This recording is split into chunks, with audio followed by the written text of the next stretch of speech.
اهلا طلاب الاعزاء سنه تانية اعدادي. انا مستر محمد رجب، والنهارده اخر درس معانا يا سنه تانية بعنوان الحمله الفرنسيه على مصر. درس الحمله الفرنسيه هنتكلم فيه عن الفرنسيين واحتلالهم لمصر، ولما يحتلوا مصر ايه ظروف الحمله اللي هم جابوها ديت وعملوا ايه في مصر. فبيقول لي ان الحمله الفرنسيه دهيت لما جت على مصر جت سنه 1798، ولكن فكره اصلا سيطره الفرنسيين على مصر حلم بدا ان هو يراود ملوك فرنسا على مر التاريخ والعصور. يبقى الحمله الفرنسيه هنا كانت جزء اصلا من احلام ملوك فرنسا عبر العصور في ان هم يسيطروا على مصر. فبيقول لي هنا هو فكره استيلائهم على مصر جايه من ملوك فرنسا منذ القرن ال17 الميلادي، يعني 1600 وشويه، وهم نفسهم وبيحلموا بان هم ازاي يسيطروا على مصر. ولكن هتحصل في فرنسا ثوره، هيتغير النظام من النظام الملكي للنظام الجمهوري، وهيحكم واحد اسمه نابليون بونابرت. نابليون ده بقى في عهده هو اللي هيجيب الحمله الفرنسيه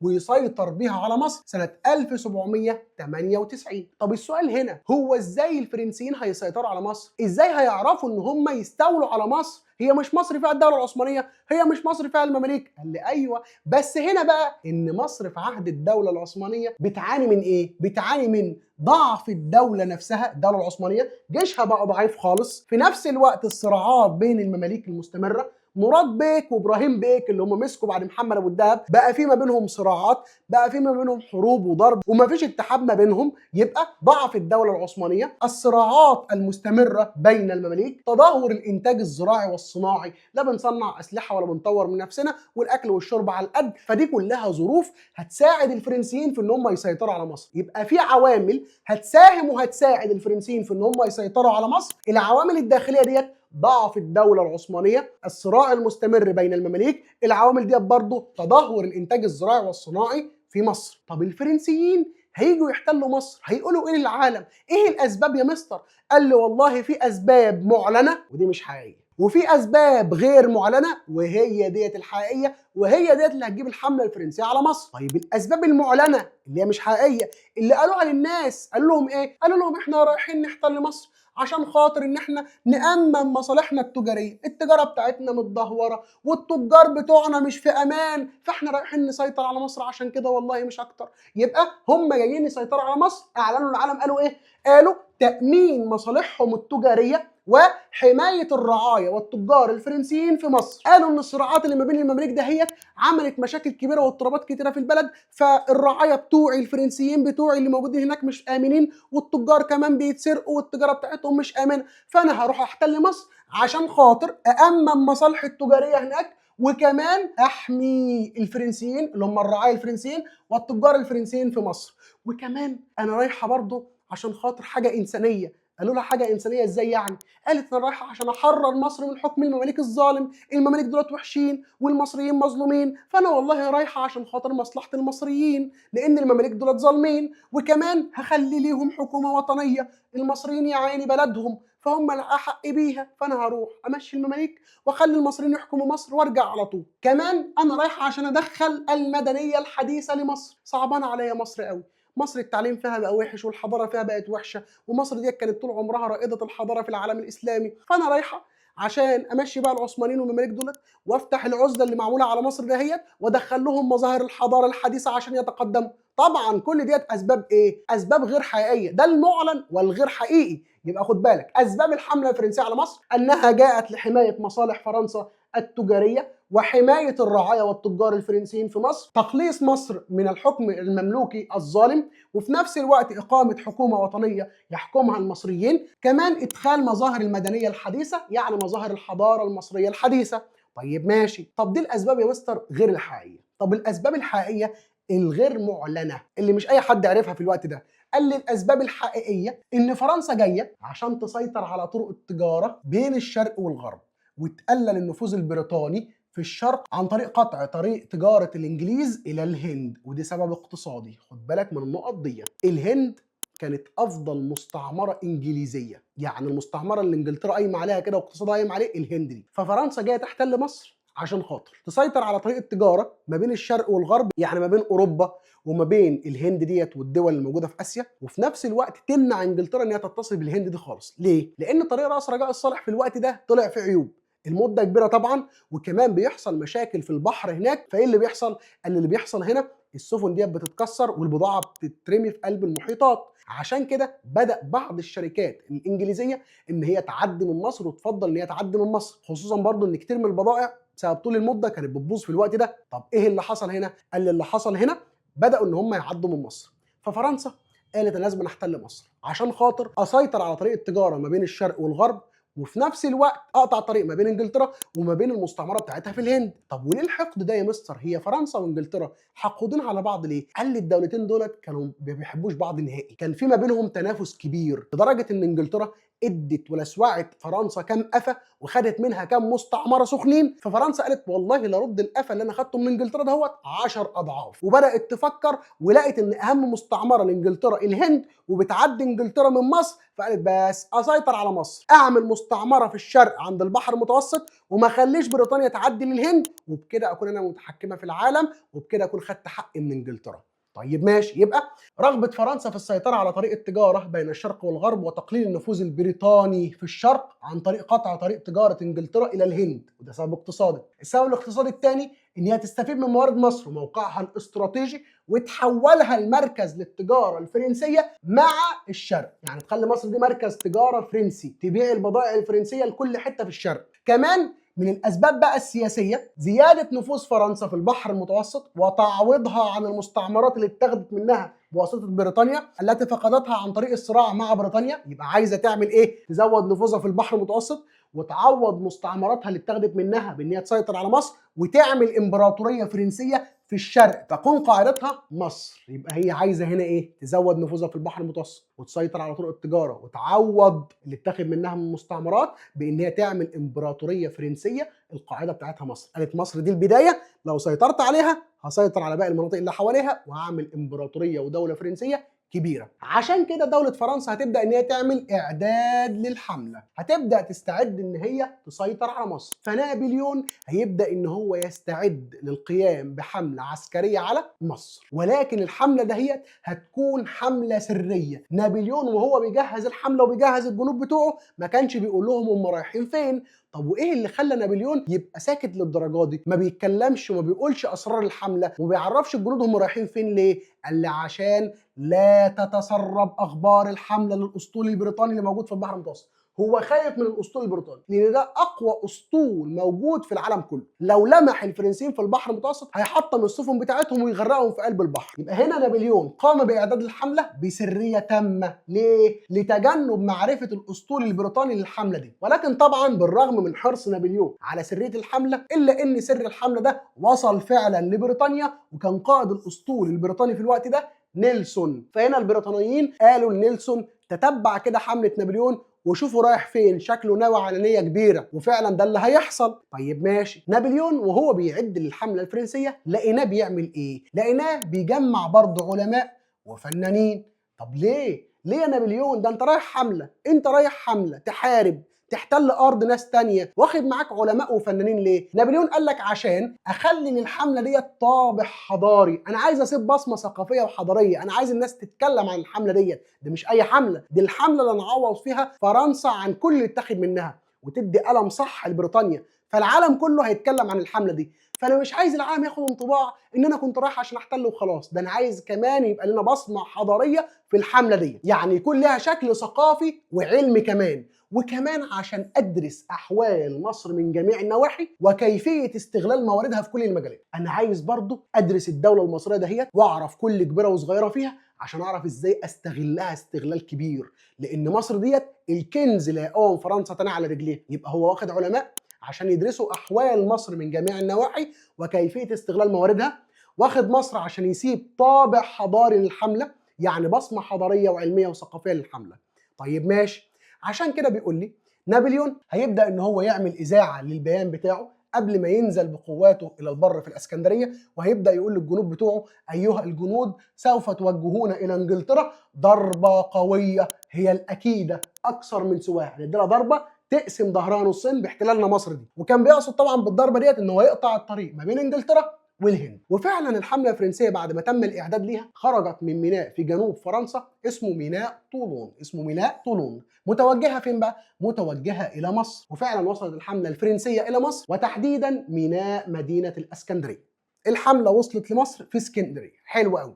نابليون اندهش لإيه؟ اندهش لأن هو لقى كتير من الأهالي واقفين له بقيادة حاكم الإسكندرية في الوقت ده محمد كريم عشان يدافعوا عن الإسكندرية ويدافعوا عن مصر. طب والعثمانيين يا مستر والمماليك؟ العثمانيين والمماليك في القاهرة، لسه بقى يجوا من القاهره يكون اصلا نابليون مخلص الحوار هنا في اسكندريه. يبقى هنا عندما وقف نابليون في شواطئ الاسكندريه لقى الزعيم محمد قريم ولقى كتير من المصريين واقفين، من الاهالي المصريين واقفين عشان يحاربوا الفرنسيين ويدافعوا عن ارضهم ويدافعوا عن بلدهم. ولكن طبعا تمكنت قوات الحمله الفرنسيه من السيطره على الاسكندريه واعتقال محمد كريم، وبعد كده طبعا هيقتلوه. طيب حلو قوي. وصلوا الاسكندريه وبدأوا ان هم يتقدموا، عايزين يروحوا فين؟ عايزين يروحوا للقاهره. وهم ماشيين رايحين للقاهره هيقابلوا في حته اسمها شبرخيت، هيقابلوا فيها قوات المماليك مراد بيك وابراهيم بيك. هيبداوا ان هم يجيبوا القوات اللي موجوده في مصر ويبداوا ان هم يروحوا فين؟ يروحوا يقابلوا الفرنسيين في حته اسمها شبرخيت. المعركه الاولى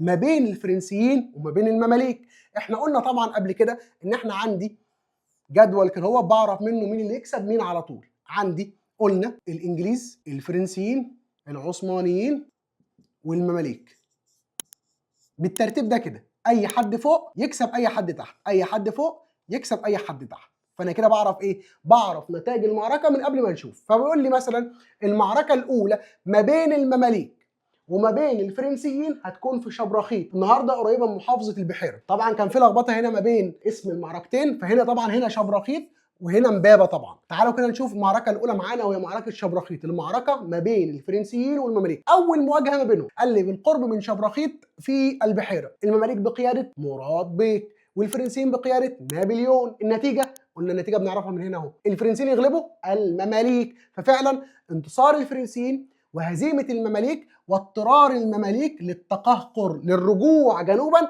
عشان يدافعوا عن القاهره. يبقى ده اول معركه اتهزم فيها المماليك، انتصر فيها الفرنسيين، تقهقر المماليك جنوبا عشان يدافعوا عن القاهره.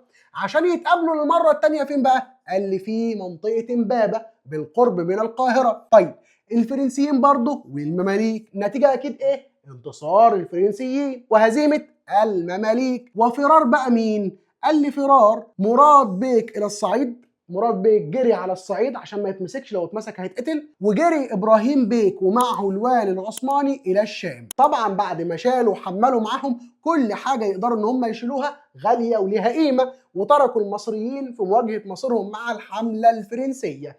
وبكده قدر الفرنسيين يدخلوا القاهره ويحتلوا مصر تحت مسمى الحمله الفرنسيه. طيب ماشي. ولكن الفرنسيين مش هيقدروا يا سنة تانية يسيطروا على أهالي الصعيد. ليه؟ بسبب مقاومة أهالي الصعيد وحروبهم المتفرقة ضد القوات الفرنسية، وده أنهى قوة الفرنسيين. يعني ايه يا مستر الكلام ده؟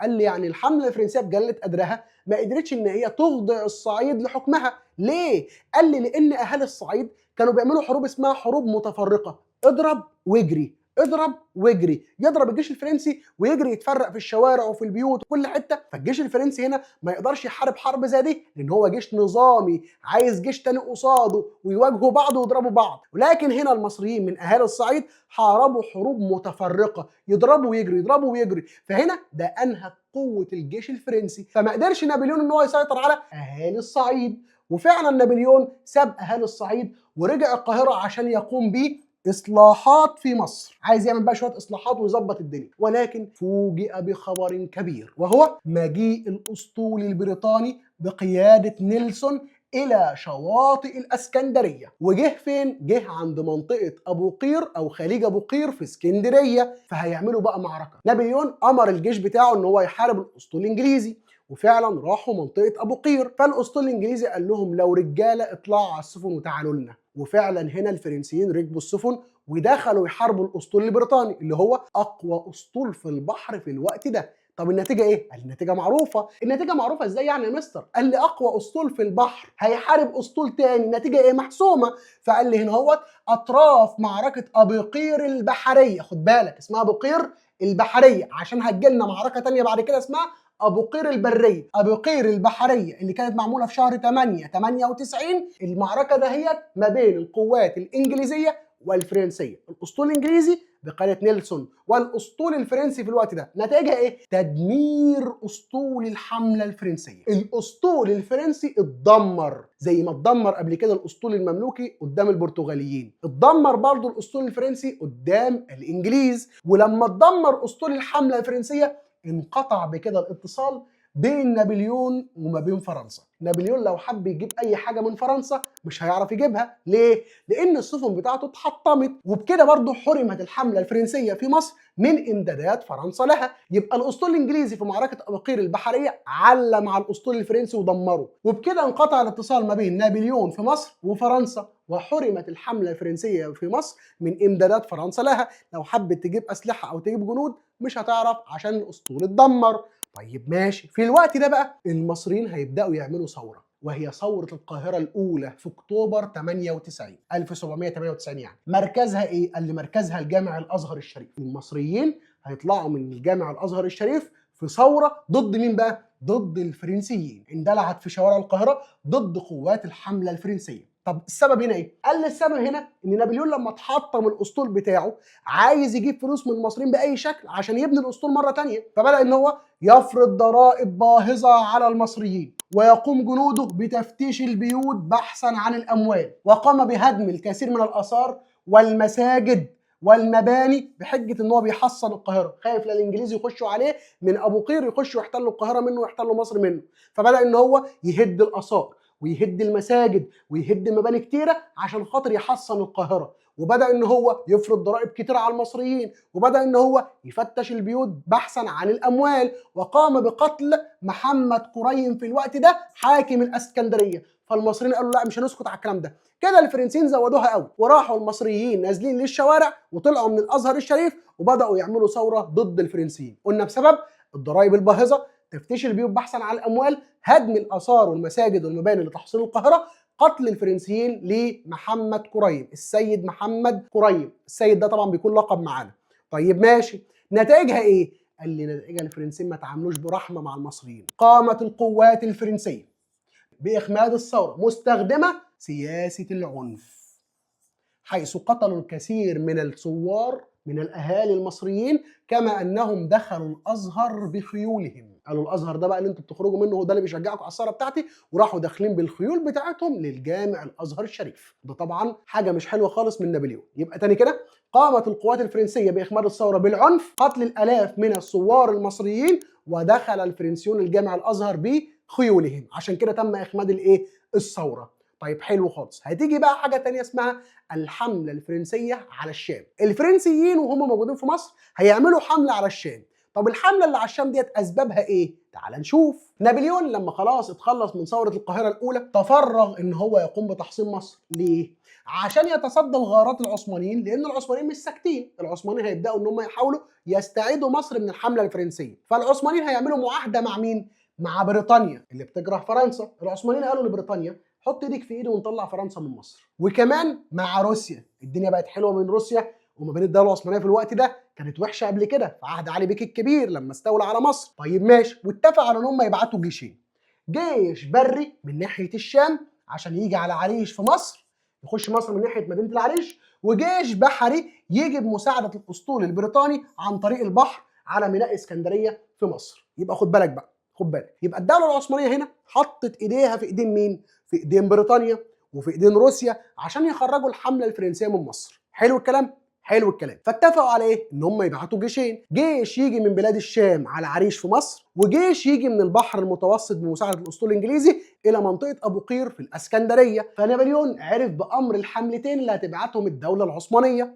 فنابليون قال بس انا كده لازما مضطر احارب حاجه منهم قبل ما الحاجه الثانيه تيجي، فاللي هيوصل الاول هحاربه، واللي هيوصل الاول الجيش اللي هيجي من ناحيه بلاد الشام، فانا هروح له قبل ما يجي له هو في مصر، لان هما الاثنين لو وصلوا مصر هيتكاثروا عليا وانا مش هقدر وانا مش هقدر عليهم. عشان كده انا هروح بالجيش بتاعي الى بلاد الشام. فدي اسمها حمله نابليون على بلاد الشام. سببها رغبه نابليون في القضاء على جيش الدوله العثمانيه القادم من ناحيه الشام قبل ان يصل الى مصر. طيب، فاسرع نابليون بمعظم جنوده لمواجهه جيش الشام. طلع من سيناء ودخل على فلسطين، فاستولى على مدينه غزه، وبعد غزه استولى على مدينه يافا، وبعد يافا في مدينه اسمها مدينه عكا. لكن نابليون فشل في الاستيلاء على مدينه عكا، ما قدرش ان هو يستولى على عكا، وفشل نابليون في اقتحام عكا. ليه؟ لان عكا كان لها قائد محترم اسمه احمد باشا الجزار، واهل مدينه عكا قاومهم ببساله وشجاعه. قاوموا نابليون، ما خافوش من نابليون ولا من الفرنسيين. يبقى هنا فشل نابليون في ان هو يستولى على مدينه عكا بسبب مقاومه اهلها بقياده احمد باشا الجزار. وكمان نابليون لما حاصرهم ما حاصرهمش من كل الجهات. ليه؟ لان عكا ديت كان ليها اماكن او بوابات على البحر المتوسط، فالاسطول الانجليزي كان بيبدا ان هو يديلهم اكل، يديهم شرب، يديهم اسلحه، اللي يخلص منهم يديهم. يبقى دعم الاسطول البريطاني لاهالي عكا من ناحيه البحر. وانتشار الامراض بين جنود حمله نابليون. الجنود بتوع نابليون بداوا ان هم يموتوا بسبب الطاعون، بسبب الحمى، بسبب شده الحر، فبداوا ان هم يقعوا منه. عشان كده نابليون قال لا، ده انا هرجع، ده الحمله دي جايه عليا بخساره. وفعلا فشلت حمله نابليون على الشام، لان هو فشل في اقتحام عكا لمقاومه اهلها بقياده احمد باشا الجزار، مساعده الاسطول الانجليزي لاهالي عكا من ناحيه البحر، وانتشار الامراض بين جنود نابليون. فنتيجه الحمله قلنا فشلت لعدم دخولها مدينه عكا، واضطر نابليون الى العوده الى مصر. لما رجع نابليون لمصر جاله خبر مجيء الحمله اللي ارسلتها الدوله العثمانيه عن طريق البحر. الاسطول العثماني فعلا وصل عند منطقه ابو قير، ودي تاني مره تيجي معانا ابو قير ديت. فتوجه نابليون بقواته الى الاسكندريه لمواجهه الجيش العثماني اللي جاله من ناحيه منطقه ابو قير في اسكندريه من ناحيه البحر. فهنا نابليون قال لهم انزلوا لي على الارض. قالوا له لو انت راجل اطلع لنا في السفن. قال لهم ما عنديش، اتدمرت في المعركه بتاعت ابو قير البحريه، فانتوا انزلوا لي على الارض عشان احاربكم. ففعلا نزل الجيش العثماني على الارض عشان تبقى معركه ابو قير البريه. معركه ابو قير البريه. يبقى معركه ابو قير البريه ما بين الفرنسيين والجيش العثماني. نتائجها قال لي طبعا احنا عارفين النتائج من قبل ما نعملها. الفرنسيين كانوا قبل العثمانيين، عشان كده الفرنسيين هيغلبوا العثمانيين. فنتائجها هزيمه العثمانيين وانتصار نابليون على العثمانيين في المعركه دي. بعد معركه ابو قير البريه وانتصار نابليون فيها، ترك نابليون الحمله سنه 1799 للنائب بتاعه والمساعد بتاعه مين؟ كليبر، وسافر سرا الى فرنسا. نابليون ساب الحمله لكليبر وراح لفرنسا. طب ليه يا نابليون انت سايب الحمله وراح لفرنسا ليه؟ قال عشان خاطر جالي جواب بيقول لي ان الاوضاع في فرنسا اتدهورت، وان الدول الاوروبيه بدات تتحالف ضد فرنسا وعامله جيش عشان تحارب فرنسا، فانا لازم اروح لفرنسا لان انا رئيس فرنسا. نابليون ده كان رئيس فرنسا في الوقت ده. يبقى نابليون هيسيب الحمله لنائبه كليبر ويسافر لفرنسا. ليه؟ بسبب تدهور الاوضاع في فرنسا وتحالف دول اوروبا ضد فرنسا. وبكده يا حبايبي خلص الجزء الاول بتاعنا. ما ننساش نعمل اشتراك في القناه ولايك للفيديو، وسلام.